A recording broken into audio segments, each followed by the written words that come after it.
하며 예수 그리스도 이름으로 기도합니다. 아멘. 네, 하나님 말씀 보도록 하겠습니다. 창세기 3장 1절부터 7절까지의 말씀, 저와 여러분이 한 절씩 교독하고 마지막 절은 합독하도록 하겠습니다. 교독합니다. 그런데 뱀은 여호와 하나님이 지으신 들짐승 중에 가장 강교하니라. 뱀이 여자에게 물어 이르되 하나님이 참으로 너희에게 동산 모든 나무의 열매를 먹지 말라 하시더냐. 여자가 뱀에게 말하되 동산 나무의 열매는 우리가 먹을 수 있으나 동산 중앙에 있는 나무의 열매는 하나님의 말씀에 너희는 먹지도 말고 만지지도 말라 너희가 죽을까 하노라 하셨느니라. 뱀이 여자에게 이르되 너희가 결코 죽지 아니하리라. 너희가 그것을 먹는 날에는 너희의 눈이 밝아져 하나님과 같이 되어 선악을 알 줄 하나님이 아심이니라. 여자가 그 나무를 본즉 먹음직도 하고 보암직도 하고 지혜롭게 할 만큼 탐스럽기도 한 나무인지라. 여자가 그 열매를 따먹고 자기와 함께 있는 남편에게도 주매 그도 먹은지라. 합독합니다. 이에 그들의 눈이 밝아져 자기들이 벗은 줄 알고 무화과 나무 잎을 엮어 치마로 삼았더라. 아멘. 네, 주변에 있는 분들에게 이렇게 한번 인사하도록 하겠습니다. 목요일 밤에 온 당신을 축복합니다.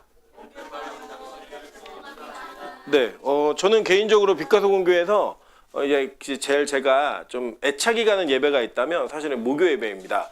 왜냐면 이 목요일 날이 어느 교회건 예배를 가장 안 드리는 날이에요. 우리 여기 사역자들도 좀 있지만 타 교회들은 목요일 날은 이제 거의 공휴일이나 마찬가지인 그런 날입니다. 그런데 빛과소금교회 그래도 대한민국에서 몇 안 되는 목요 예배를 이어가고 있는 교회라는 게 너무 자랑스럽고, 또 저는 이 예배가 또 저 혼자 드릴 수 없는 거잖아요. 근데 우리 성도님들이 함께 동참해 주시는 그 은혜가 너무 감사하다고 생각합니다. 제가 특별히 감격적인 거 우리 세윤이가 그래도 열심히 알아듣지 못하지만 오고 있다는 그 기쁨이 저는 있고, 언젠가 하나님의 귀를 열어주시고 눈을 열어주시면서 말씀이 보일 거라고 생각해요. 우리도 마찬가지입니다. 사실 우리가 뭘 알기 때문에 뭐 믿어진다, 믿는다, 사실 그건 제가 볼 때 아닌 것 같아요. 하나님이 알게 하시는 거고 믿어지게 하시는 은혜가 있기 때문에 그게 우리 눈에 들어오는 겁니다. 오늘도 그런 은혜가 있기를 주님의 이름으로 축원합니다. 네, 오늘은 창세기 3장 1절부터 7절까지 말씀을 가지고 선악과에 담긴 복음이라는 제목으로 하나님 말씀 증거하도록 하겠습니다. 제가 이제 전체 카톡방에 교환을 띄워놓았거든요. 같이 보시면서 읽으시면 좋을 것 같아요. 오늘 이 말씀과 좀 기준해가지고 먼저 우리가 이 세대가 가지고 있는 그리고 신학의 흐름과 또 그 안에서 우리 빛과소금교회가 속해 있는 교단이 어떤 포지션을 가지고 있는지, 그리고 또 그 안에서 우리 성도들은 성경을 어떻게 이해해야 되는지를 잠깐 나누면서 좀 출발하도록 하겠습니다. 보통 이제 우리가 자유주의 신학이다, 뭐 이런 얘기를 많이 하잖아요. 뭐 WCC다, 뭐 이거 지난번에 한번 배우셨지만, 그럼 도대체 뭘로 구분하는가? 여러 가지 기준들이 있겠지만 가장 간단한 기준이 뭐냐면 성경을 어떻게 이해하는가, 이게 되게 중요합니다. 그러니까 성경을 어떻게 이해하는가, 저 글씨는 이강서보다 훨씬 잘 쓰죠, 그죠? 네. 자, 성경을 어떻게 이해하는가, 이게 되게 중요한데, 성경을 하나님의 말씀으로 이해하는 신앙을 가지고 있는, 그러니까 신학과 신학을 신앙과 신학을 좀 어렵게 구분하시지 않으셨으면 좋겠어요. 뭐냐면 신앙을 설명하기 위해 풀어놓은, 정리해놓은 글이 신학입니다. 네, 그렇게 이해하시면 돼요. 그러니까 어떻게 믿느냐, 내가. 근데 그 믿는 기준이 성경이 누가 쓴 책인가를 이렇게 기준하는 거, 그것을 딱 구분하는 게 우리 신학의 색깔을 결정합니다. 즉 뭐라고 했냐면 성경을 하나님의 말씀으로 이해하는 사람들과 성경을 사람이 쓴 글로 이해하는 게 있습니다. 그러면 이제 우리도 이걸 두 개 다 믿어요. 사람이 썼어요, 그죠?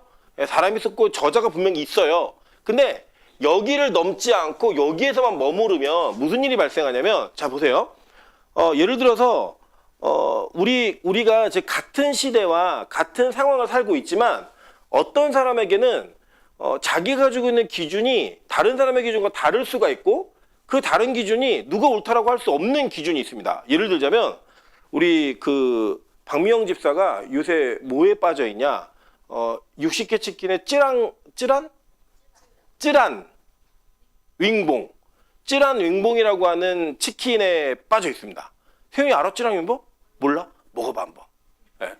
네. 여기다 어느 정도로 빠져 있냐면 일주일에 한 마리씩 시켜가지고 조금 먹고 그거를 큰 언니 집으로 토스를 하면 큰 언니 집에서 그걸 또 먹고, 그러고 나오면 교회로 옵니다. 여기 먹는데 찌라닝봉을 제가 먹어보니까 어떤 느낌이냐면 그 양고기를 구울 때 이렇게 그 양념 있잖아요. 그거를 치킨에다가 한 거예요. 그래서 그걸 제가 이제 먹었는데 맛이 없진 않았는데 한 번 제가 그걸 먹고 나니까 그 다음날까지 트름할 때마다 찌라니 올라옵니다. 찌라냥이. 그러니까 저는 안 맞는 거죠, 제 몸이랑. 그러니까 어떤 사람에게는 60개 치킨에 찌라닝봉은 진리예요. 복음이라고요. 근데 어떤 사람에게는 찌라닝봉이 저주예요. 심판이에요. 계속 끄ꯛ 할 때마다 찌라니 확 나오니까 뭐 엘리베이터에서도 뭐 굉장히 곤란한 일들을 겪게 되는 그런 일들을 보였어요. 그게 뭐냐면 어떤 사람에게는 이게 옳은 문제인데 어떤 사람에게 옳지 않을 수 있다는 거예요. 그럼 이게 만약에 사람이 쓴 글 안에서 제한되면 성경이 어떤 일이 발생하냐면 그 시대에 사람들이 쓴 글이에요. 그래서 그게 우리 상황과 맞지 않으면 야 그거는 그 사람들이 쓴 거니까 우리랑은 맞지 않아. 그 우리는 우리식으로 이해할 필요가 있어. 라고 말할 수 있겠죠. 그죠? 사람이 쓴 건데요.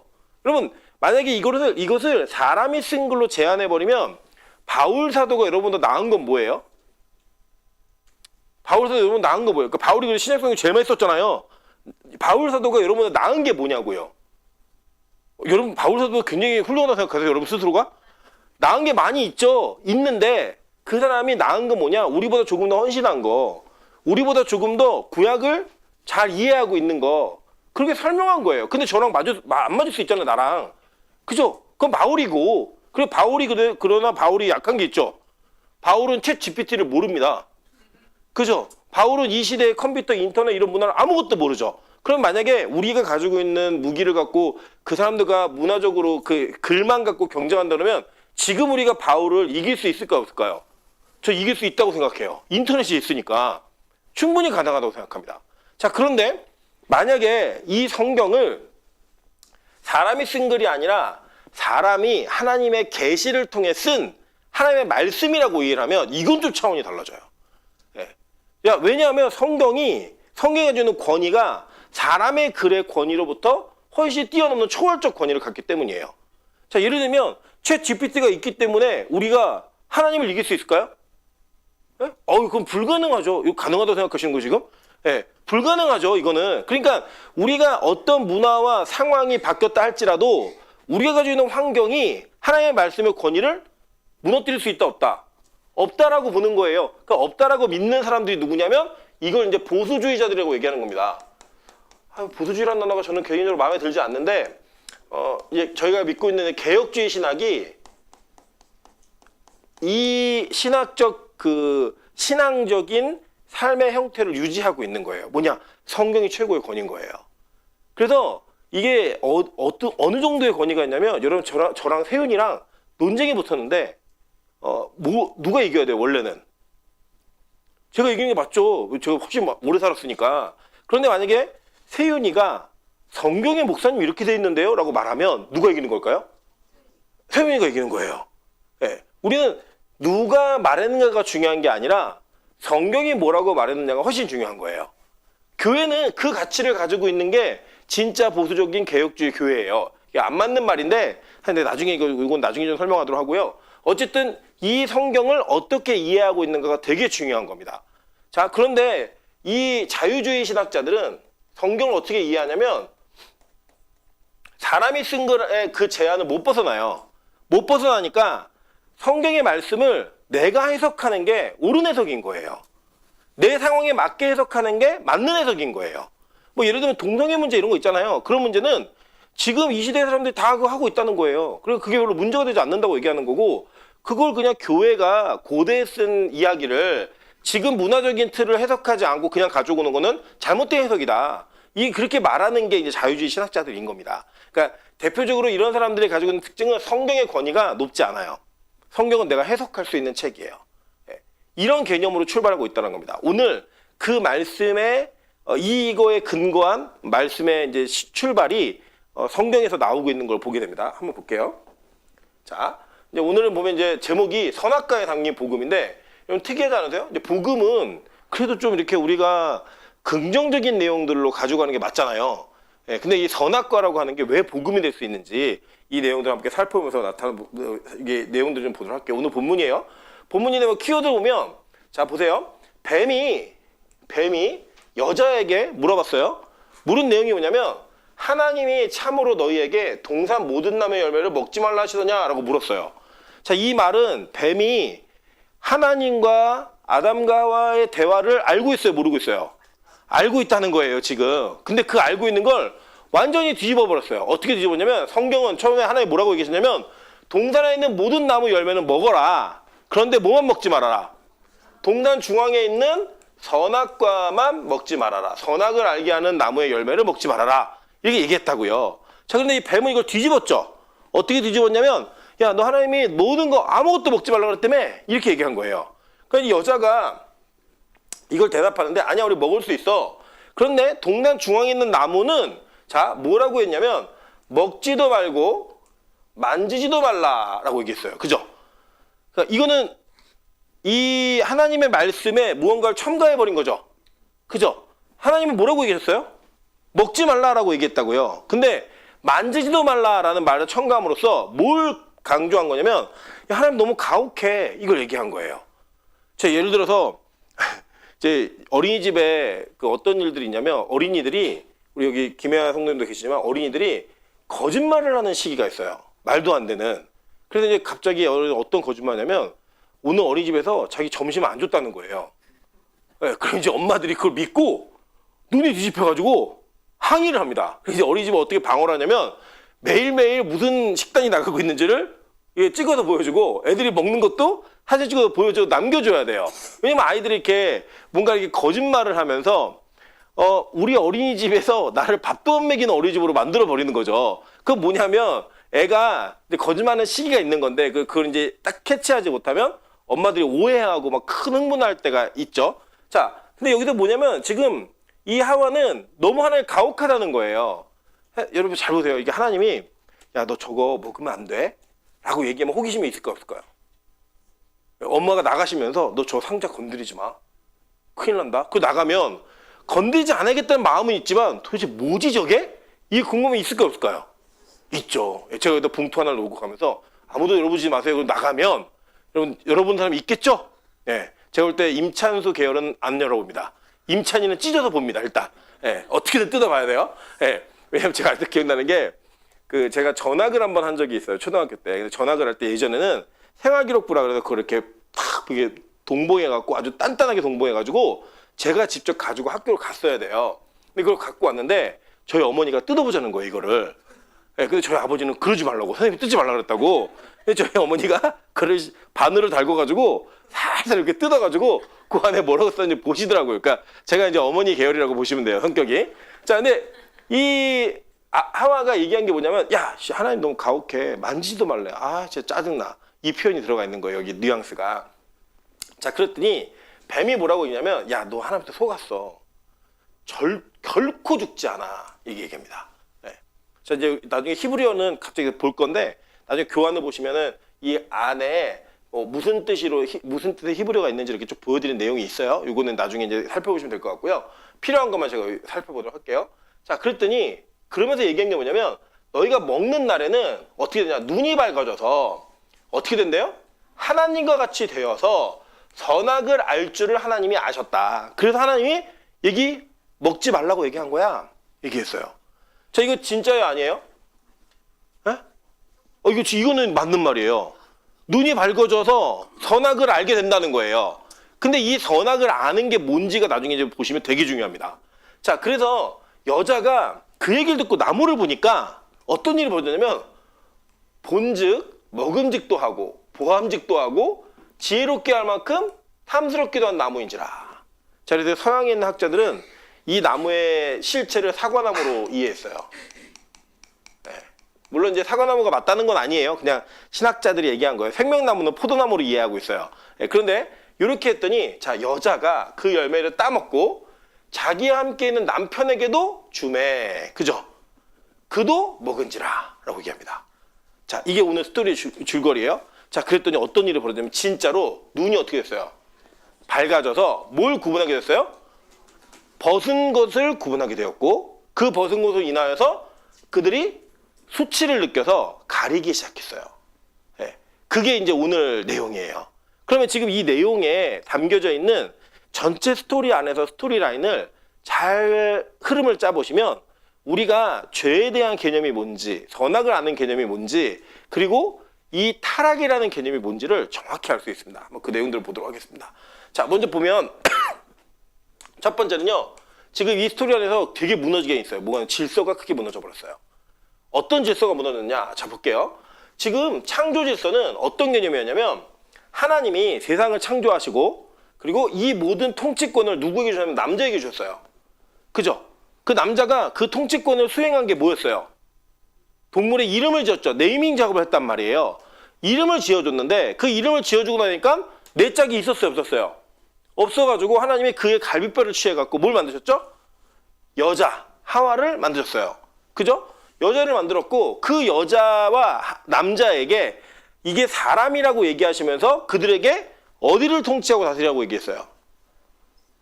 응? 다 땅을 정복하고 다스려라. 그리고 거기 안에 짐승들과 모든 것들에 대한 통치권을 하나님이 주셨단 말이에요. 그 하나님이 요것에 대한 통치권을 주셔서 어떤 일이 있냐면 하나님이 말씀하시면 그 말씀이 아담을 통해 여자에게, 여자를 통해 이 여자와 남자를 통해 세상에게 퍼져나가는 이 구도를 가지고 있었다고요. 기본적으로. 자, 그랬던 구조가 지금 이 3장에 오면 타락의 사건이죠. 타락의 거꾸로 가고 있어요. 어떻게 가느냐? 자, 보세요. 뱀이 먼저 여자에게 말을 합니다. 그리고 여자가 그 열매를 따먹고 누구에게 줘요? 남자에게 줘요. 그때 남자가 그 열매를 따먹으면서 누구의 말씀을 어겨버려요? 하나님의 말씀을 어겨버렸다는 거예요. 자, 그게 뭐냐? 창조는, 자, 우리 1장 1절이 뭐였죠? 태초에 하나님이 천지를 창조하시니라. 그죠? 그리고 2절에 보면은 땅이 혼돈하고 공허하고 흑암이 있었고 깊은 수면 위에 성령 하나님의 영이 운행하시더라라고 얘기하잖아요. 자, 그러니까 이게 뭐냐면 창조하시니라라고 하는 그 바라라는 창조에는 무에서 유를 창조하는 거예요. 그러니까 1장 1절의 창조는 혼돈되어진 상태였어요. 그 혼돈에서부터 뭘 잡는 거예요, 하나님이? 빛이 있으라! 라고 얘기하면서 혼돈이 질서로 옮겨지는 거였죠. 그죠? 네, 이해되세요? 무슨 말인지? 자, 땅이 혼돈하고 공허했고 흑암이 있었는데 그 하나님이 정리를 하시는 거예요. 빛! 그래서 빛을 낮이라고 칭하고 그 다음에 밤이라고 칭했죠. 그 다음에 궁창 위의 물과 궁창 아래 물을 나누셨고 육지와 바다를 나누시면서 틀을 만들어서 채우는 작업을 통해 이 땅에 돌아가는 이 삶의 구조와 질서를 잡으신 거예요. 그게 뭐냐면 창조였다고요. 근데 이 창조에 역행하고 있는 게 지금 뭐냐? 타락인 거예요. 그 타락은 질서가 무너지는 거죠. 엎어지는 거예요. 없앴다는 거예요. 완전히 질서가 무너져가지고 이제 통치받아야 되는 존재가 통치하는 존재에게 말을 하기 시작하고 그 통치하는 존재를 움직입니다. 그죠? 야, 너 속은 거야. 그리고 그 통치해야 되는 존재는 말하고 원래는 통치받아야 되는 존재로부터 지시를 받아서 움직이기 시작해요. 뭐가 깨진 거예요? 질서가 무너진 거죠. 그 질서가 무너지고 무너지는 거예요. 그래서 신약에도 보면요. 교회가 지켜야 될 것 중 하나가 질서의 하나님의 개념이 있어요. 교회의 질서를 지키라라고 얘기하는 그 질서의 개념이 권위를 지켜라가 아니고요.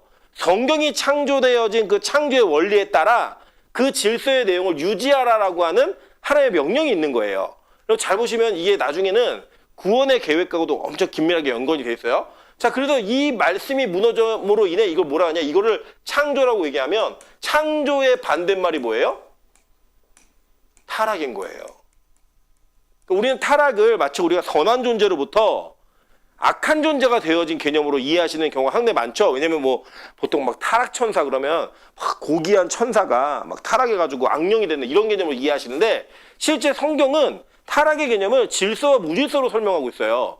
질서를 창조로 그리고 이 질서가 무너지는 것을 타락으로 이해하고 있어요. 그러면 다시 구원받는 건 뭐가 되는 걸까요? 그럼 이거는 구원은 타락으로부터 질서를 찾는 거예요. 다시 이 구원은 질서를 찾는 거예요. 질서. 어떤 질서예요? 다시 하나님의 말씀이 우리를 통치하게 만들고 그죠? 그 통치 안으로 들어가는. 자, 이거를 이제 우리가 지난 시간에 배웠던 거 연결 한번 해볼게요. 자, 보세요. 지금 우리가 에베소서 5장의 말씀을 기준하여서 남자를 뭐라고 지칭했어요? 예수. 예수로 이해했죠. 그죠? 여자를요. 교회로 이해했다고요. 그죠? 그리고 이 하나님의 말씀이 교회를 통해 예수를 통해 우리에게 전달되면 그 교회가 그 말씀으로 세상을 정복하고 다스려야 되는 거예요. 그죠?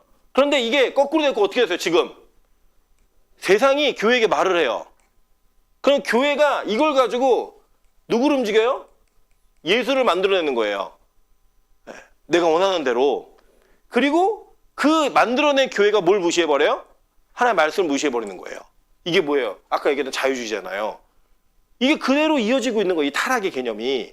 자, 그래도 이게 재밌어요. 되게. 구원도 여기도 그대로 나오는데 보면은 지금 여자가 뱀하고 대화를 나눴어요. 그러면 상징으로 보면 교회가 뱀하고 타협을 한 거죠. 그죠? 그리고 먼저 죄를 지어요.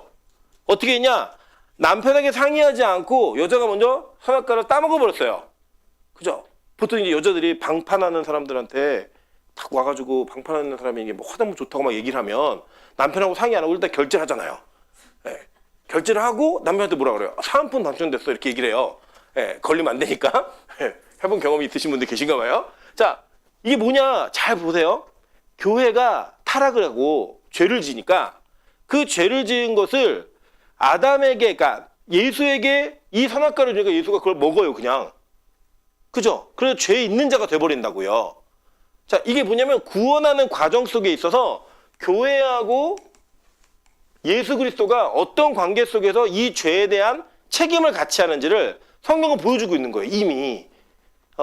그래서 물론 이제 여기 안에 제가 항상 말씀드렸어요. 구약은 해석을 할 때 1차적인 해석을 반드시 하셔야 돼요. 하지 않으면 이게 오해가 되어집니다. 무조건 막 바로 보자마자 이걸 신약으로 끌고 가버리면 안 되고 그 구약 안에서 얘기하고자 하는 성경에 말하는 바가 뭔지를 이해하시는 게 먼저 우선이에요. 이 아담은 모든 타락한 인류의 대표예요. 그래서 이 아담의 모습을 누가 책임지는 거냐면 둘째 아담, 마지막 아담이 책임을 지는 거예요. 이것에 대해서. 근데 그 안에 구원의 계획에 씨앗이 들어가 있는 거예요. 이미 그것으로부터 하나님께서 구원하시는 계획을 이루어 가시는 그 창조, 새 창조의 개념이 이 창세기에는 이미 다 들어가 있어서 그 씨앗이 발아하는 장면을 우리가 보고 있는 겁니다, 지금. 자, 그러니까 이 과정을 통해 타락한 자들이 다시 구원을 받는 일은 무슨 일이냐? 질서를 찾는 일이라고, 질서를. 그 질서가 무슨 질서냐? 다시 하나님의 말씀의 통치를 받는 교회가 나타나는 거예요. 그리스도로 말미암아 그 통치의 권한에 들어가는 교회의 등장을 성경은 뭐라고 얘기하냐면 이거를 바로 구원이다라고 말하는 겁니다. 자, 근데 누가 등장하느냐? 자, 보세요. 이제 나핫이라고 하는 뱀이 등장을 해요. 이 뱀은 빛나는 것이라는 의미도 있고요. 속삭이다, 점치다, 이거 다 연결이 돼요. 이 어근 자체가. 그러니까 어근이 뭐냐? 이 히브리 알파벳에 여기 뒤에 보시면 이게 자음인데 원래는 이 자음이 없어요, 성경에. 성경에 원래는 없어가지고 이거 그냥 보고 있는 거예요. 그러니까 우리로 얘기하면은 여러분 가끔 누가 이제 이윤 사모님이 뭘 막 얘기하니까 제가 댓글로 이렇게 단 거예요. 이렇게. 그리고 뭐예요? 그렇죠. 네, 우리 이윤 사모님은 이거를 보배로 이해했고 이걸 보자마자 우리 박매영 고사님은 바보라고 이해하신 거예요. 네. 자, 그래도 같은 자음인데 모음을 어떻게 붙이냐에 따라서 뜻이 확 달라지죠. 그죠? 이 히브리어가 그런 원리로 좀 읽고 그리는 이 단어들이에요. 그래서 요것처럼 지금 이 나핫이라는 이 어근이 이 점치다, 이게 속삭이다, 뭐 이런 거가 연결이 돼 있어갖고 하나님께 묻지 않고 무언가를 말하고 있는 존재로 이해를 시켜요. 자, 그래서 보면은 아롬 이것도 이제 간교한, 교묘한 이런 뜻이 있는데 잠언에서 이것도 슬기로운이라는 뜻이에요. 그래서 뱀의 지혜로움을 얘기합니다. 그래서 여러분 이게 뭘 좀 이해하시면 좋냐면 문화권마다 동물에 대한 이미지를 다르게 보는 이미지가 있어요. 그래서 여러분 예를 들어 한국에서는 아이들한테, 여자 아기들한테 아우 쟤 여우 같아 이렇게 얘기하면 이게 칭찬이죠. 아니에요? 그 애기한테는 부정적인 것보다는 아니에요? 어른한테는 완전 다르죠. 아우 이윤 사모는 여우야 이러면 이게 칭찬이에요? 아니 이거는 욕이죠, 그죠? 이거는. 근데 애기들한테 하면 조금 이거는 약간 부정적인 것보다는 귀여움이나 깜찍함에 대한 이미지를 갖고 얘기하는 그런 게 있어요. 예, 제가 보면은 근데 이 이스라엘에서는요 여우는 파괴자예요. 왜 그러냐면 이 여우가 이스라엘 돌담, 포도나무 돌담의 밑에 있는 설치류를 잡아먹으려고 그 담의 밑을 파버려요. 구멍을 판다고. 그러면 담에 구멍을 파면 어떻게 되겠어, 이게? 담이 무너지죠. 그럼 그 무너진 곳으로 뭐가 드나들어요? 야생동물들이 드나들면서 그 포도원을 파괴시키는 거예요. 그래서 여우의 이미지가 뭐다? 파괴 이미지예요. 자, 근데 이스라엘에서의 뱀의 이미지는 지혜로움이 과해가지고 그게 약간 그 죄의 개념과 마귀의 개념과 연결되는 그 개념이 있어요. 그러니까 우리나라 여우하고 좀 비슷한 거예요. 저 불여우야, 막, 김민정계 백여우야 하는 거 입었으니까 이러면 이제 얼마나 악한 여자인지를 우리가 증명하는 그런 내용이 있잖아요. 그런 것처럼 약간 그 동일한 이미지를 가지고 있다고 좀 보시면 됩니다. 자, 그런데 보세요.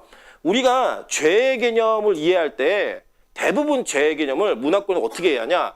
도덕적 윤리적인 타락 개념으로 이해를 해요. 그래서 남을 때리거나 훔치거나 무언가를 뺏거나 이런 걸로 이해합니다. 그래서 사실은 우리는 교회 안에서 아이들에게 죄에 대한 문제를 설명할 때 어떻게 설명하냐면 엄마 말씀 잘 들어야 돼. 안 들으면 죄 짓는 거야. 남의 거 훔치면 죄 짓는 거야. 친구를 때리면 안 돼. 뭐 동생을 때리면 안 돼. 이런 식으로 이해를 해요. 여러분 이제 그 제가 하늘문 기도원에 있으면서 그 뒷자리에 앉아서 애들을 이렇게 관찰하는데 너무 재밌어요.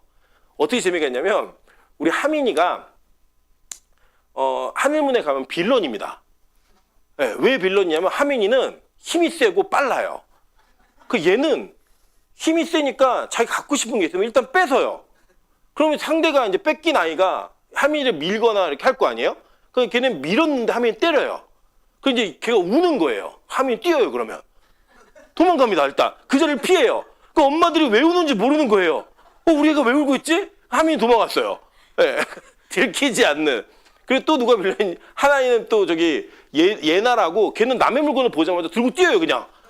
남의 물건을 보면 제가 갖고 싶으면 들고 무조건 뜁니다. 그냥 걔가 뛰어가면 애들이 막 우르르 쫓아다녀요. 피리 부는 소녀처럼 막, 피리 부는 아저씨처럼 막 가는데, 이게 그 약간 자기가 가지고 있는 이미지가 좀 가려지게 만드는 뭐 이런 그게 있어요. 그래서 우리는 그런 아이들한테 뭘 얘기하냐면, 야, 너 그거 하면 죄야. 얘기한단 말이에요. 자, 그런데 그게 사실 성경이 말하는 죄일까? 물론 그것 자체가 죄가 아니다라고 말할 수 없는데, 성경이 말하는 본질적인 죄의 개념은 그러한 도덕적 윤리적 관점으로 이해시키지 않습니다. 이거 되게 중요한 거예요. 왜 그러냐면요. 우리가 이걸 도덕적 윤리적인 죄의 개념으로 자꾸 성경을 풀기 시작하면요. 율법주의자가 돼요. 그리고 성경이 진짜 말한 것처럼 자유주의적으로 갈 수밖에 없습니다. 왜 그런지 제가 설명을 좀 드려보면요. 예를 들어 중국은요. 이렇게 결혼식을 할 때 축의금을 내잖아요. 축의금을 낼 때 반드시 내야 되는 문화가 있어요. 뭐냐? 빨간 봉투에다 내야 돼요. 다른 봉투 색깔을 내면 약간 신부 신랑을 저주하는 느낌이에요. 근데 우리는 무슨 봉투에 내죠? 빨간 봉투에 내보세요. 그럼 그 우리는 저주하는 분이죠. 예. 이제 우리 미나 여사님 결혼할 건데 제가 예를 들어 빨간 봉투에다가 미나 형 빨간색 글씨 써서 딱 내면 어떤 일이 벌어지겠어요? 그 목사님이 우리 집안을 저주했다. 막 이런 일이 막 벌어지겠죠. 그러니까 문화권이 다른 거예요. 그래서 어떤 문화에서는 빨간 봉투에 돈을 넣지 않으면 죄인데 어떤 문화에서는 빨간 봉투에 돈을 넣으면 죄가 되는 거예요. 그러면 어떤 문화에서는 벗고 다니면은 풍기문란인데 어떤 문화에서는 이 벗고 다니지 않는 사람이 이상한 사람이 된다고요. 예, 여러분 제가 이제 몇 번 설명을 드렸었는데 아마존의 눈물이라는 다큐멘터리가 있었어요. 근데 아마존의 눈물의 다큐멘터리 팀이 아마존에 가서 정말 촬영을 했는데 그 촬영하는 부족의 아이가 한국에 와가지고 인터뷰하는 내용이 있었습니다. 근데 무슨 내용이 나오냐면 아주 재밌어요. 아마존의 눈물을 촬영할 때 촬영팀들이 여성들이 다 상의를 벗고 다니니까 눈을 돌 데가 없어가지고 다리를 쳐다본 거예요. 우리도 그럴 수 있잖아요. 이렇게 예를 들어 제가 박명희 선생과 대화를 하는데 박명희 선생 코딱지가 이만큼 나와 계세요. 그럼 제가 그걸 계속 쳐다보고 있으면 민망하니까 다른 데를 보면서 얘기하는 게 예의잖아요. 그런 것과 똑같이 아마존의 눈물의 촬영팀들이 그 아마존에 있는 소녀의 다리를 보면서 촬영을 한 거예요. 근데 이 아이가 한국에 와가지고 뭐라고 얘기를 하냐면 자기가 너무 부끄러웠다는 거예요. 아마존의 그 촬영팀이 왔을 때. 이유가 뭐냐면 자기의 벗은 상체를 쳐다봐도 부끄러운 게 아니라 자기 다리를 그렇게 쳐다보더라는 거예요. 그러니까 그 문화권에서는 어딜 보는 게 예인 거예요. 그냥 가슴을 보는 게 예인 거예요. 그냥 아무렇지도 않은 거예요. 그게. 근데 우리나라 사람들이 볼 때는 여자가 벗고 있다는 그 가슴을 쳐다보는 것도 민망한 거예요. 이게. 왜 그럴까요? 문화와 교육의 차이인 거예요. 야, 여기 아마존에서는 벗고 다니는 게 편한 거고 입고 다니는 거 이상한 거야. 입지 마. 그 입는 거 이상한 거라고. 이렇게 문화가 돼버리니까 이 아마존 안에서는 뭐가 문화가 되냐면 이거는 벗고 다니는 게 옳은 거네. 그게 선이라고요. 근데 우리가 볼 때는요. 벗고 다니는 건 이상하잖아요. 선이 아니에요, 그게. 그런데 재밌는 거는 이 아이가 한국에 올 때는 입고 왔을까요, 벗고 왔을까요? 입고 왔어요. 여러분 되게 재밌는 게 뭐냐면 제가 이제 저희 집은 약간 거꾸로 돼 있어가지고 저희 아내는 치우고요. 저는 요리를 합니다. 보통 집이 반대잖아요. 반대가 돼 있어요. 근데 찬수가 그래서 어렸을 적에 4살, 5살 때 장난감을 사러 가면 항상 음식 만드는 코너에 가 있는 거예요. 왜 그랬을까요? 얘는 남자가 요리를 하는 걸로 이해하는 거예요. 엄마의 요리를 먹어본 적이 없거든요. 그러니까 남자가 요리를 하는 거다라고 생각하니까 얘한테는 남자 장난감이 뭐예요? 요리하는 게 얘 장난감인 거라고요. 만약에 저희 집이 계속 그렇게 살았으면 찬수는 뭘 자기 놀이로 했을까요? 요리하는 걸 자기 걸로 했을 거예요. 문화가 다르다고요. 그러면 잘 보세요. 같은 시대를 살아도 다른 문화권에 있으면 문화가 다르죠. 그죠? 여긴 동쪽, 여긴 서쪽이 다르단 말이에요. 그러면 자, 시대를 통틀어 보면은 고대하고 지금하고 문화가 같아야 달라요. 완전 다르죠. 예. 자, 예를 들면 조선시대의 첩은 윤리적으로 죄였어요, 아니었어요? 아니었죠. 지금은요. 큰일 나죠. 예. 그죠? 그때는 죄가 아니었는데 이때는 뭐래요? 죄래요. 이때 처벌 받았어요, 안 받았어요? 안 받았고요. 오히려 부잣집에 첩으로 들어가면 축복을 해줬다고요. 가난한 여자들이 부잣집에 첩이 되면 야, 너 팔 잡혔다 이랬다고요. 근데 지금은요. 할 게 없어서 그래? 뭐 이렇게 얘기하잖아요. 이런 식의 완전 문화적인 차이가 만약에 성경의 관점이라고 한다면 성경은 시대마다 다르게 해석돼야 돼요. 그죠? 그런데 성경은 이 죄에 대한 개념을 어떻게 이해하고 있냐면 선악의 개념을 판단하는 것 자체로 이해하고 있어요. 선악의 개념을 판단하는 것 자체로. 그러니까 선악과를 따먹은 자들이 윤리적 도덕적인 죄를 졌다는 게 아니라 이 사람들이 지금 뭘 한 거냐면 제가 좀 뒤인데 요거 보세요. 우리 인간이 선악을 자율적으로 판단하기 시작했다는 거예요. 네, 자율적으로. 그래서 어떤 일이 벌어졌냐면 원래는 창조 질서 안에서는 하나님 중심으로 객관적인 진리, 말씀이 선악의 기준이 되었어요. 그래서 하나님이 야, 선악과 먹지 마. 말씀하시는 게 하나님의 기준이 선이었다고요. 그게 악이었고요. 우리 아이들을 이제 지금 현재 키우고 계신 분들은 좀 실감하실 텐데 아이들이 어렸을 적에는요. 엄마가 말하는 게 선이에요. 엄마가 너 집에 있어. 움직이지 마. 이거 해야 돼. 그럼 그걸 해요. 찬수가 재작년까지는 심부름 참 잘했어요. 지금 안 해요. 찬이는 원래부터 안 했어요. 심부름을. 자기는 싫대요. 자기 힘들대요. 자기는 피곤하대요. 뭐냐? 자기의 인식 능력이 들어오면 내가 엄마 아빠로부터 무슨 얘기를 들었을 때 저걸 할지 안 할지를 판단하는 거예요. 그게 뭐냐? 그게 선과 악을 판단하는 거예요. 이게 선과 악이요. 좋은 것과 나쁜 것이에요. 그러니까 토브라고 하는 거 좋은 것. 이거예요. 그래서 이게 내한테 좋지 안 좋지? 이게 예쁘지 안 예쁘지? 이게 다 뭐예요? 선악과를 먹은 자들의 그러니까 판단, 자율적인 판단, 자의적인 판단인데 그 기준이 누구냐? 자기에게 있는 거예요. 자기. 그래서 이걸 뭐라고 성경은 얘기했냐면 하나님처럼 됐다는 거예요. 네. 자, 선악과를 따먹은 뱀이 뭐라고 꼬셨어요? 너 하나님처럼 될 수 있어. 꼬셨단 말입니다. 근데 실제로 하나님처럼 됐어요? 안 됐어요? 됐어요. 한번 볼까요? 창세기 3장 22절 한번 볼게요. 창세기 3장 22절 이거 화면으로는 잘 안 보이는데 보여주실까요? 본문을? 자, 읽어보겠습니다. 자, 시작. 여호와 하나님이 이르시되 보라 이 사람이 선악을 아는 일에 우리 중 하나같이 되었으니 그가 그의 손을 들어 생명나무 열매도 따먹고 영생할까 하노라 하시고. 자, 그러니까 지금 선악과를 따먹은 인간의 그 죄의 모습은 시대를 계속 반복되고 있는 거예요.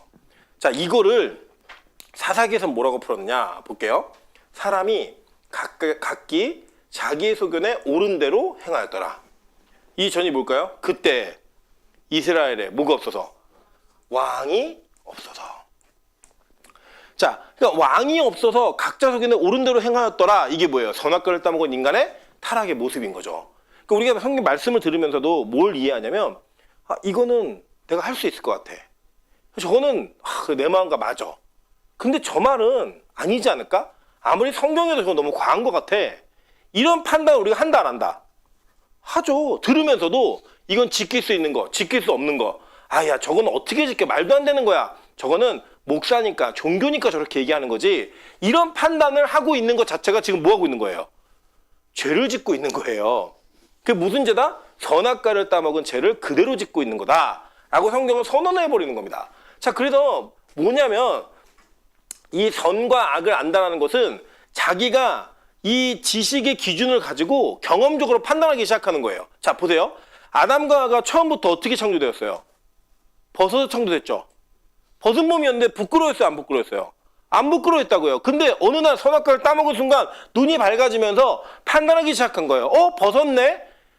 쟤도 벗고 있고 나도 벗고 있네? 창피해. 그래서 뭘 하기 시작했어요? 무화과 나무 옆으로 자기들을 가리기 시작한 거예요. 그래서 그 가리는 행위가 뭐냐면 자기의 행위와 열심으로 자기의 수치를 가리는 건데, 자, 아까도 얘기했죠? 되게 재밌는 건 일정한 영역과 문화에서는 지금도 현재까지도 벗은 몸을 부끄러워한다, 안 부끄러워한다?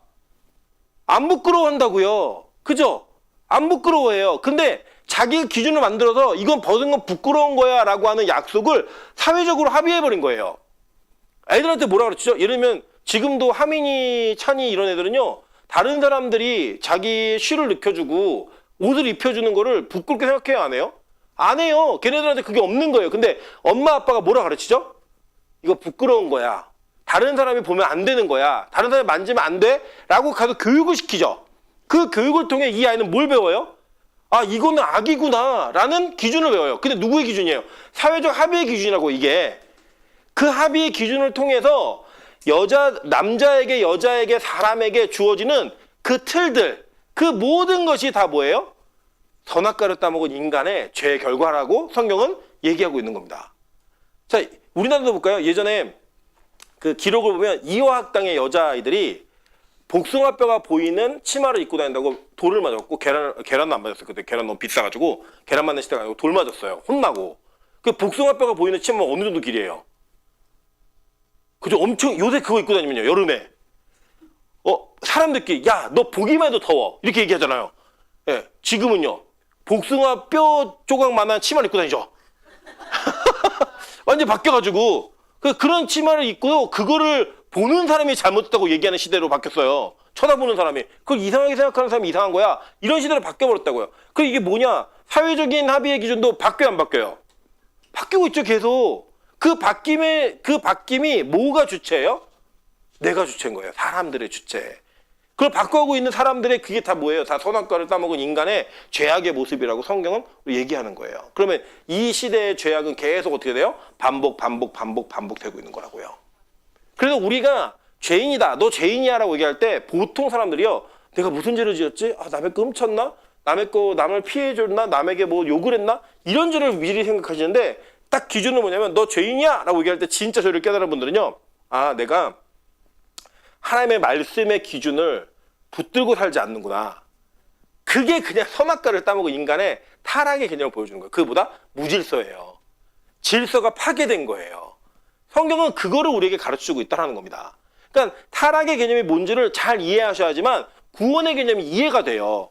이거를 잘못 이해하시면 마치 도덕적 윤리적으로 흠이 없는 사람이 구원받은 사람이고 그게 구원이라고 이해하는데, 성경은 그걸 얘기하지 않았어요. 그거는 시대마다 바뀐다니까요. 시대마다. 선이라고 하는 개념도 시대마다 바뀌어요, 안 바뀌어요? 바뀌어요, 여러분. 그게 안 바뀔 수가 없는 게, 어떤 시대에 어떤 행위가 선의 행위다라고 하는 기준 자체가 변화될 수밖에 없다는 거예요, 그게. 왜냐? 그것도 누가 정하는 거니까? 사람이 정하는 거니까. 제가 말씀드렸잖아요. 어떤 특정한 나라의 부족은, 이게 아프리카 한 부족은 서로가 침을 뱉는 게 인사예요. 그게 인사예요. 침을 뱉지 않으면 버릇없는 놈들이에요. 근데 우리 교회가 침을 뱉으면 인사를 하면 이번 주는 아프리카식으로 인사합니다. 그럼 어떻게 될까요? 따기 때리고 난리가 나겠죠. 장모가 사위에게 침을 뱉고, 며느리가 시아버지에게 침을 뱉고, 이런 일이 벌어지면 존경의 표시예요, 그게? 아니죠. 뒤죽박죽 난리가 나는 거죠. 근데 그게 어떤 지역에서 선이라고요, 그게. 그러니까 우리가 말하고 있는 선과 악의 기준을 내가 가지고 사람들을 평가하고 다루는 그게 뭐예요? 다 율법주의라고요. 그 율법주의가 우리 안에 있다 없다? 있죠. 제가 예전에도 한번 말씀드린 적이 있는데 우리나라에 한동안 미투라고 하는 그 문화가 되게 많이 이렇게 됐던 데가 있어요. 그때 미투 때 누가 죽었냐면 조민기라는 탤런트가 죽었습니다. 물론 저는 그분을 옹호하는 게 아니에요. 잘 들어보세요, 끝까지. 근데 처음에는요, 그 조민기 씨가 미투를 선언한 여자가 있다는 얘기를 듣고요, 댓글이 뭐라고 달렸냐면 다 죽으라 그랬어요. 죽으니까 뭐라 하는지 아세요? 그거 갖고 죽냐? 왜 그것 때문에 죽어서 또 피해자들을 괴롭게 만드냐? 뭐 별의별 얘기가 다 나와요. 그럼 여러분이 보세요. 그러면 그 사람은 어떻게 했어야 돼요? 여쭤볼게요. 어떻게 했어야 돼요? 이제 이번에도 이제 한덕수가 15년형을 받았잖아요. 15년 구형 받아서 구형을 했는데 15년형이 구형이 되니까 어떤 사람들은 15년이 말이 되냐? 어떤 사람들은 15년이면 저 사람은 죽어도 나온다. 이 의견이 뭐 부딪히기 시작해요. 저 누가 옳다고 얘기하는 거 아니에요? 근데 저는 개인적으로 약하다고 생각했어요. 근데 저한테 묻는 거예요. 제 양심에. 그러면 저에게는 몇 년이면 만족할까요? 제가 예를 들어서 저는 사형이어야 만족하고 있습니다. 그럼 제가 사형이라는 기준을 제시하면 여러분 다 동의하시겠어요? 아니잖아요. 야, 그거 갖고 사형까지는 뭐 하지 않냐? 이런 사람도 있을 거고, 그건 아니야라는 사람도 있을 거예요. 그러니까 이 선악이라는 판단의 기준은 인간에게 맡겨놓으면 일치를 볼 수 있다 없다? 못 봐요. 제가 목회하면서 깨달은 것 중에 하나가 뭐냐면 청년들을 해도요. 이게 예를 들어 작년 목회는 목사보다 어른인분들이 많이 계실 때가 있기 때문에 의견 조율하는 게 어려워요. 근데 매너는 좀 있어요. 예. 그런데 청년들하고 할 때는요. 제가 나이가 많은 편에 속해요. 그러면 되게 의견이 일치가 될 것 같으시죠? 아닙니다. 제가 경험한 건 뭐냐면 100명이면 100명에게 다 달라요. 1000명이면 1000명에게 다 달라요. 그래서 기준을 누구에게 맞출 수가 없어요. 이 사람한테 맞추면 저 사람이 시험이 들고요. 저 사람이 맞추면 이 사람이 시험이 들어요. 그래서 뭐가 뭐냐? 하나님만 보며 가는 거예요. 성경이 뭐라고 말하는지를 기준하면서 가는 거예요. 그렇게 안 하면 절대로 교회는 안정될 수가 없어요. 흔들려요. 100% 흔들립니다. 네. 그래서 여러분 보시면 이 선악이 가지고 있는 기준이 뭔지를 정확히 판단하셔야 우리가 뭘 이해할 수 있냐면요. 성경이 말하고 있는 죄의 개념을 정확히 이해할 수가 있는 거예요. 그러니까 내가 죄인이야 라고 얘기하는 걸 우리는 어떤 식으로 이해하냐면요. 내가 어떻게 윤리적 도덕적으로 행위를 어기는 행위를 했지? 이거를 기준하신다고요. 제가 아주 대표적인 예를 들어볼게요. 저 유초등부 때 교회 그때 애들이 놀 때가 놀이터밖에 없었어요. 사실은요. 방방장 이렇게 콩콩이라고 하는데 콩콩 타러 가고 뽑기하고 이런 거 있었는데 아이들이 가서는 안 될 영역에 한 군데가 오락실이었습니다. 네, 오락실. 그 오락실에서 어떤 풍경을 발견하냐면 교회 다니는 집사님들이 갑자기 들어가가지고 감시를 하다가 거기 하나를 잡아요. 그게 누가 있어요? 자기 아들이 있는 거예요. 그러면 머리를 탁 끌고 확 나가면 엄마 가지 말라 그랬지. 학원도 안 가고 뭐 하는 거야? 그러면서 막 끌고 가는 교회 예배 시간에 뭐 하는 거야? 그게 있어요. 그러면 이제 막 얘가 막 끌려 나가면서 엄마 아니야 뭐 잘못했어요 뭐 별의별 얘기가 다 있고 저희 교회 수련회 가면 유초등부가 야 너희들 잘못한 거 써내 그러면 100% 써낸 게 뭐 오락실 간 거 써내가지고요 그 캠프파이어 할 때 거기다가 던졌어요. 우리 죄를 태운다고. 근데 여러분 자 지금 PC방은 마귀의 소굴이 아니에요. 그때 오락실은 마귀의 소굴이었어요. 교회 안에서. 그리고 오락실 가는 거 막 그 어린이 찬양에도 나왔다고. 예배 시간 오락실 가는 거 회개하라 막 이런 그런 내용의 찬양도 있었어요. 막 어린이 찬양이. 근데 지금은 PC방에 가서 게임을 하는 게 죄 아니에요. 여러분 이게 죄라고 생각하시면 큰일 납니다. 예. 세윤이랑 뭐 찬수는 교회 안 나와요. 얘네들은. 예, 그러면 너네 게임하는 거 죄야. 안 나옵니다. 여러분 찬수가 요새 하는 게임 중에 하나가 로블록스라는 게임이 있어요. 우리 세윤이도 하고 우리 동생도 하는데 로블록스의 동시 접속자가 몇 명인지 아세요? 이게 전 세계적인 게임이에요. 전 세계적인 게임인데 로블록스의 동시 접속자가 몇 명인지 아세요? 3,400만 명입니다. 몇 명이라고요? 3,400만 명. 그러니까 우리나라의 초등학생 다 아는 거예요, 그걸.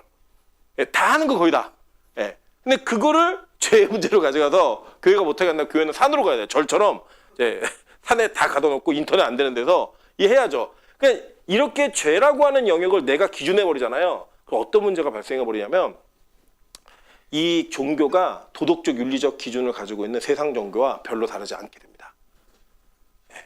여러분 생각해 보세요. 착하게 살고 나쁜 생각하지 말고 남 도움에 살고 이 정도의 개념으로 기독교가 가지고 있는 게 기독교의 복음이라면 저라고 뭐가 다르고 남미오랑캐큐하고 뭐가 다르겠어요? 통일교하고 뭐가 다르고 신천지하고 뭐가 다르겠어요? 여러분 실제로요 어떤 일이냐면 미국 사회에서는 여호와 증인의 법정 증언을 일반 사람들의 증언보다 훨씬 더 신뢰를 가지고 대해줍니다.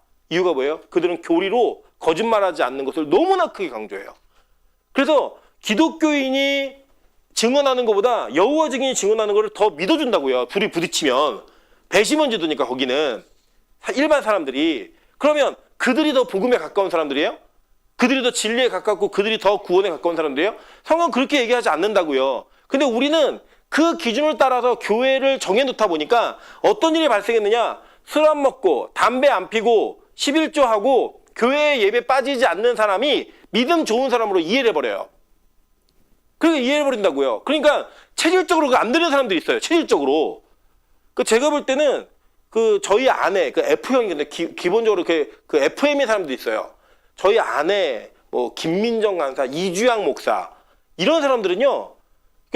안 좋은 환경에 놔둬도요. 무서워도 죄를 못 짓는 사람들이에요. 예를 들어 교회 헌금을 횡령했다. 그러면 그 횡령 것들 벌벌 떨면서 자기의 삶을 유지하지 못하는 사람들이에요.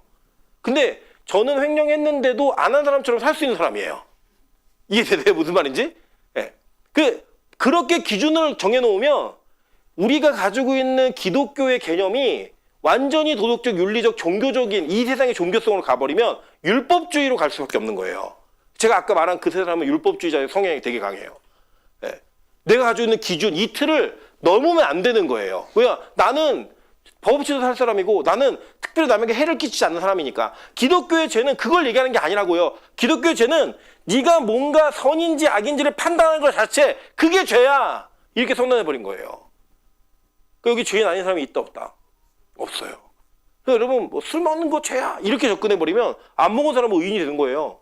담배 피는 거 죄야 죄인이야. 그러면 담배 안 피는 사람은 다 의인인 거예요. 그냥 건강 때문에 술 못 먹고 담배 안 피는데.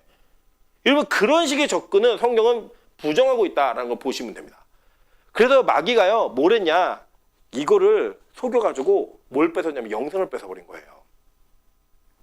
질서를 무너뜨리면서 나온 결과가 뭐냐? 영생의 끝남, 영생의 종료예요. 그래서 창세기 3장 이후로 쭉 진행이 되면서 죽음이라는 게 등장하고 그 죽음 이후부터 누가 몇 살에 죽었는지에 대한 생명에 대한 수완이 등장하기 시작하는 겁니다. 그래서 자 보세요. 이 거짓의 합이 그게 뱀의 정체예요 실제로. 그래서 여러분 보시면 뱀이 뭐랬냐, 참으로 모든 나무 열매 먹지 말라고 하셨니? 라고 얘기하면서 원래는 2장 17절에는 모트 타모트 다 죽어 얘기해서 반드시 이게 먹지 말고 먹지 마 이거잖아요. 어제 우리 설명 들었죠? 강조 2번 해갖고 먹으면 죽어 이거였다고요. 근데 뭐라고 해요? 로가 붙으면 아니란 뜻이에요. 그래서 로암미, 그럼 뭐 암미가 하나님 백성이란 뜻이거든요. 근데 로암미 그럼 뭐예요? 하나님 백성이 아니야. 루아마 이게 긍휼이란 뜻인데 로루아마 그럼 긍휼이 없는 사람들이야. 이런 뜻이 있는 거예요. 로가 붙으면. 근데 이 로테무튼 이게 복수예요. 복수에서 바뀐 건데 로테무튼 얘기해버려도 너네 절대 죽지 않아. 결코 죽지 않아. 걱정하지 마. 이러면서 뭐냐, 심판에 대한 두려움, 사망에 대한 두려움을 제거한다고 했는데 문제는 뭐냐면 사망을 줘버렸어요. 사망에 대한 두려움을 없애지는 것처럼 거짓말을 해놓고 사망을 줘버렸다고요. 그러니까 이제 인간이 하나님의 말씀의 질서가 깨어지면서부터 뭐가 깨졌냐? 안식의 개념이 깨진 거예요. 이게 박살나요. 그 뭐가 있냐? 자, 우리 다음 주 시간에 배울 거지만 하나님이 찾아요. 아담아 어디 있니? 자, 안식의 샤바트의 개념이 뭐라고 했어요? 원래 자리에 있는 거죠. 근데 그 원래 자리에서 아담이 이탈해버린 거예요. 너 어디 있니? 어디 있니? 안식이 깨져버렸어요. 그러니까 마귀의 목적이 뭐냐면 이 안식을 깨는 게 마귀의 목적이었다고요. 예배 받는 사람과 예배하는 사람의 관계, 이 관계를 무너뜨리는 게 마귀의 목적이었어요. 그래서 성경에 말하고 있는 안식은 되게 중요한 개념이에요. 안식일, 안식년, 희년, 이것이 구원을 설명하는 아주 중요한 모티브가 되는 하나의 상징적인 일들입니다. 그래서 우리가 추구해야 될 건 뭐냐? 영원한 새 안식이에요. 새 안식. 새 안식이 뭐냐? 원래 자리로 돌아와서 질서를 찾는 거예요. 그래 이게 무너져 버리니까 이 무너짐으로 인해 마귀가 어떤 일을 했는지를 성경은 명확히 얘기해요. 그래서 요한복음에 뭐라고 얘기냐면 마귀 보고 살인자라고 해요. 너네 아비는 마귀다. 거짓말했고 살인자요. 얘기를 해버려요. 인간을 죽였기 때문에. 그 얘기를 하는 게 바로 성경이 말하고 있는 뱀이 했던 역할이라고 하는 겁니다. 그 뱀은 뭐예요? 중상하는 자, 이간질하는 자예요. 하나님과 사람 사이의 올바른 관계를 어떻게 해서 이간질했어요. 하나님이 너 속인 거야. 맨날 그거 먹으면 하나님 좀 돼. 하나님 그거 싫어하고 너 속인 거야. 이간질했고요. 뭐예요? 고발자, 대적하는 자. 하나님을 대적하고요. 그 우리의 죄를 고발해버리는 거예요. 그래서 결국 우리에게 뭘 나오는 거예요? 요한복음 8장 44절. 그는 처음부터 살인한 자예요. 거짓의 아비가 되었습니다. 이게 마귀의 정체라는 겁니다. 자, 보세요. 시간이 또 많이 갔어요. 근데 재밌는 거 뭐냐면 하나님이 이 모든 과정을 지켜보고 계셨다는 거예요. 아셨을까요? 모르셨을까요? 아셨죠. 잘 보세요. 제가 이제 지난 시간에 설명했던 내용과 동일한 내용인데 똑같이 설명드릴게요. 찬수가 숫자 로봇을 샀어요. 기억나세요? 네. 숫자 로봇가 0도 하나가 로봇이에요. 그리고 조립을 하면 0이 돼요. 근데 0하고 1은 조립이 돼요? 안 돼요? 돼요. 근데 0하고 1하고 조립이 되면 이 0하고 1하고 조립은 불완전해요. 그래서 뭘 필요로 해요? 2가 필요로 하게 되는 거예요. 잘 보세요. 근데 이걸 만든 제작자 입장에서 보자는 거예요. 만든 사람. 이 사람의 목적은 뭘까요? 0부터 9까지 다 팔아먹는 거예요. 그죠? 이걸 보면서 애가 이걸 다 사게 만들어야 돼요. 그러니까 0하고 1하고만 있으면 만족하지 못하게 만들어야 돼요. 그러면 이 제작자의 의도 속에서 0하고 1을 조립했을 때 완전하지 않은 건 제작 의도에 완전히 맞는 거예요? 틀린 거예요? 제작 의도에 완전히 맞는 거죠. 자, 보세요. 하나님이 처음에 창조하실 때 에덴 동산 안에다가 자, 뭘 주셨냐면 선악을 알게 하는 나무와 그죠? 그 옆에다가 바로 뭘 두셨어요? 생명을 알게 하는 생명나무를 2개를 다 두신 거예요. 근데 요거는 기능이 필요했어요? 안 필요했어요? 안 필요했어요. 타락하기 전에 영원히 살았다니까요. 우리가 안 필요했는데 하나님 만들었어요. 그럼 이거는 하나님의 의도가 있었어요? 없었어요? 있었죠. 그러면 이게 필요로 하고 이게 쓰여지려면 반드시 인간은 뭘 먹어야 돼요? 선악과를 먹었어야만 되는 거예요. 그러니까 선악과를 먹은 건 하나님이 인간을 잘못 만들었기 때문이 아니라 이걸 먹어서 자기의 생명이 끝났고 자기에게 왕이 없어진 상태가 어떤 상태인지를 경험을 해야지만 뭘 하는 거예요? 네, 생명나무를 향해 나아가게 되어 있는 거예요. 생명나무가 필요합니다라고 얘기하게 되어 있는 거라고요. 그래서 그것을 하나님은 허용하신 거예요. 그래, 먹어. 그래야 너가 뭘 경험해? 그 상태가 얼마나 추악한 상태를 경험하는 거예요. 자, 재밌는 게 뭐냐면 우리 이윤 사모님이 금식을 하고 14kg 빠졌어요. 이건 얘기도 되죠, 이거는. 네, 그죠? 예, 이게 14kg 빠졌어요. 네. 그 최종 몸무게만 얘기 안 하면 되니까. 네, 14kg 빠졌어요. 그런데 우리 이윤 사모님이 14kg 빠지고 나니까 너무 큰 자신감이 생긴 거예요. 예, 네, 너무 그러니까 뭐가 이쁜지는 주어를 달아주셔야 돼요. 네, 어쨌든 이뻐졌어요. 예뻐졌고 이게 너무 큰 자신감이 생겨. 뭐가 자신감이 생기냐면 안 맞던 옷이 맞기 시작한 거예요. 그리고 거울을 볼 때마다 옛날 자기가 아닌 거고 이윤 사모님 그 추수감사절 그 저희 영상을 보면서 충격받았어요. 1월달에 어떤 돼지가 막 이러고 있는데 그게 자기예요. 네. 근데 14kg 빠지니까 지금은 너무 예쁜 거예요. 그러니까 사모님이 금식을 끝내고 나서 지금 몇 킬로가 쪘냐면 4kg가 쪘어요. 마이너스 14에서 3kg? 죄송해요. 괜히 예민합니다. 이거 예민한 거예요. 네. 3kg가 쪘어요. 자, 근데 보세요. 3kg가 찐다는 거 어느 정도 수준이냐면 이윤 사모님이 밥을 먹잖아요. 옛날에는 이따 막 쑤셔놨어요. 제가 옆에 있는데 뒤룩뒤룩 소리가 나요. 막 옆에가. 근데 지금은 어떠냐? 딱 자기가 양껏 먹었다고 생각이 딱 들면 딱 중단이에요. 딱 중단이에요. 왜 그럴까요? 옛날 돼지로 돌아가고 싶지 않은 거예요. 몸부림을 치는 거예요. 식욕도 사라지고 양도 적어졌어요. 그러니까 내 옛날에 바지가 안 들어가던 그 모습으로 가고 싶지가 않은 거예요. 그럼 왜 경험했냐? 이미 한번 그걸 경험하고 나니까 그 뚱땡이의 시절을 경험하고 나니까 이 날씬의 시절을 다시 되돌리고 싶지가 않은 거라고요. 이해되세요? 무슨 말인지? 죄를 지은 인간이 그 죄를 지어서 타락해서 하나님과의 질서가 무너지고 깨어진 관계가 얼마나 괴롭고 슬픈 관계인지를 경험을 하면 어디로 가게 돼 있어요? 생명나무로 가려고 몸부림을 치는 거고, 거기에 가까이 가면 갈수록 다시 그 자리로 가지 않으려고 몸부림치게 되어 있는 거예요. 그걸 하나님이 요구하신 거예요. 왜냐? 그래야 우리의 구원 가운데 죄와의 싸움이 자발성을 가지고 싸우기 시작하는 거예요.